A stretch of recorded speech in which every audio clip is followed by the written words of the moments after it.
కార్యక్రమానికి ఈ సభా కార్యక్రమానికి అధ్యక్షత వహించవలసిందిగా మన సమాజ గురువర్యులు బ్రహ్మశ్రీ యామజాల ఉమా సోమేశ్వర శర్మ గారిని వేదికను అలంకరించవలసిందిగా కోరుచున్నాను. వారికి పుష్పమాలంకృతులు చేయవలసిందిగా మా సమాజ గౌరవ విద్యార్థి నమస్కారం. గురువర్యులు సమాజ స్థాపకులు దివ్యశ్రీ యామిజాల శ్రీరామమూర్తి గారిచే 1955 జనవరి 26వ తేదీన ప్రారంభించబడిన శ్రీ ఉమా సోమేశ్వర భగవద్గీత సమాజము వారి కుమారులు మనుమలు పూర్వపు విద్యార్థులచే నడపబడుచు ఈరోజు 69వ వార్షికోత్సవం జరుపుకుంటున్నది. ఈ కార్యక్రమాలకు విచ్చేసిన వారందరూ నా హృదయపూర్వక నమస్సుమాంజలి.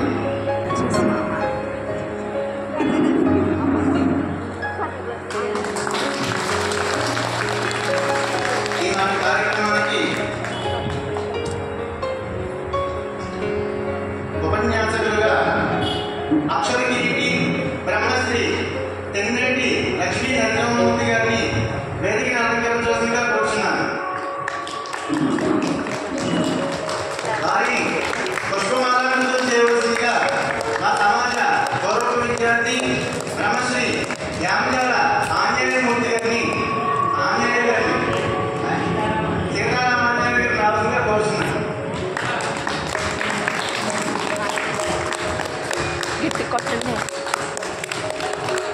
అలాగే ఈనాటి సభా కార్యక్రమానికి మన దేవస్థాన కార్యనిర్వహణాధికారి శ్రీ డి రామకృష్ణరాజు గారిని కలవడం జరిగింది. వారు అనివార్య కారణాల వల్ల రాలేదు. వారి స్థానంలో మనకు ఆ భగవంతుడు ఆంజనేయ స్వామి భక్తులను రాయబారు. ఆయన పేరు పౌడూరి గంగట జోగరి శర్మ గారు. ఆయన వచ్చి ఈనాటి సభా కార్యక్రమానికి బహుమతి ప్రధానిగా వ్యవహరించవలసిందిగా కోరుచున్నాం. వారిని గౌరవంతో పుష్పమాలంకృతం చేయవలసిందిగా మా సమాజ గౌరవ విద్యార్థి కాడులపూరి నందకిషోర్ గారిని రావాల్సిందిగా కోరుచున్నాం.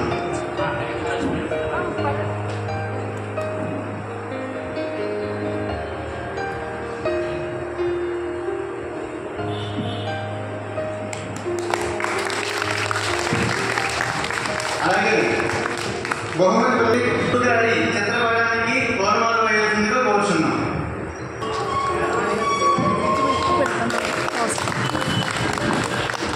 దేవస్థాన డైరెక్టర్ గారు లింగాల ప్రసాద్ గారు ఒకసారి ఇక్కడ రావాలి.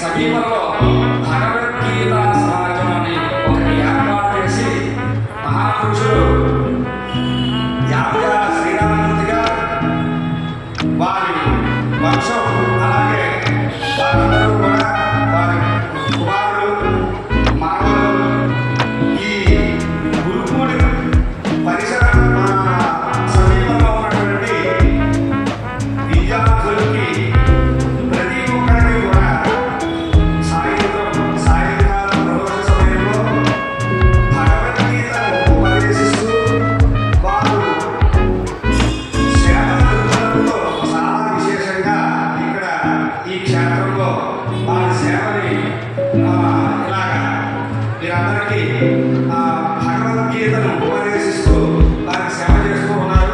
ఆ పరమేశ్వరుడు అనుగ్రహంతో ఉమా సోమేశ్వర భగవద్గీత సమాజాన్ని ఒకటి స్థాపించి వార్షికోత్సవంలో 69వ వార్షికోత్సవంలోకి అడుగు పెట్టారు. ఇలాగే 100 సంవత్సరాలు అలాగే ఇంకా బహు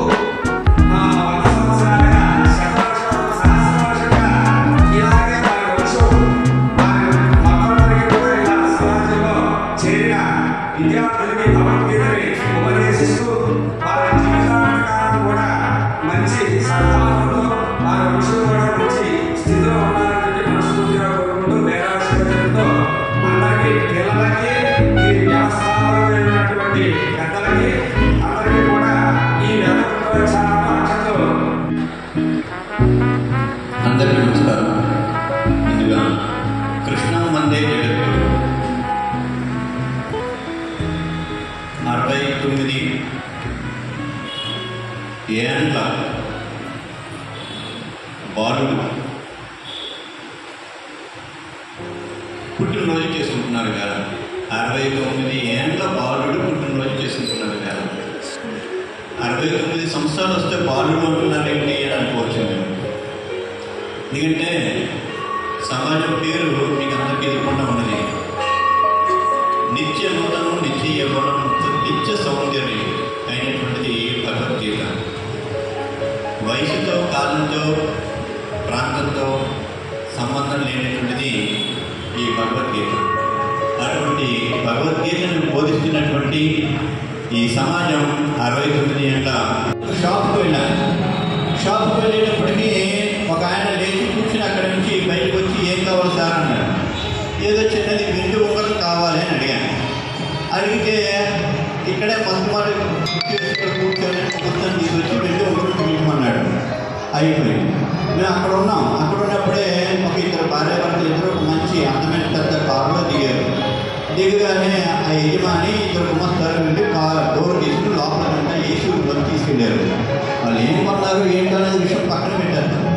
అంటే మనీ అనేటువంటిది ఒక సంబంధం. మానవ సంబంధాలు ఏమీ లేవు కదా. మనీ అనేటువంటి బంధం. మన బంధం మనీ బంధమా లేకపోతే మానవ బంధమా అని తెలుసుకోవాలంటే భగవద్గీత చదవాల్సిందే.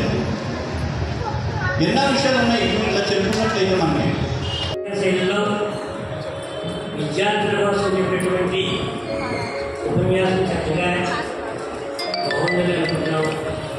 ఎందుకంటే ఆయన పిల్లల కోసమే ప్రిపేర్ అయ్యారని చెప్పారు ఉంటే అదేవిధంగా చక్కగా చెప్పారు విషయాలు.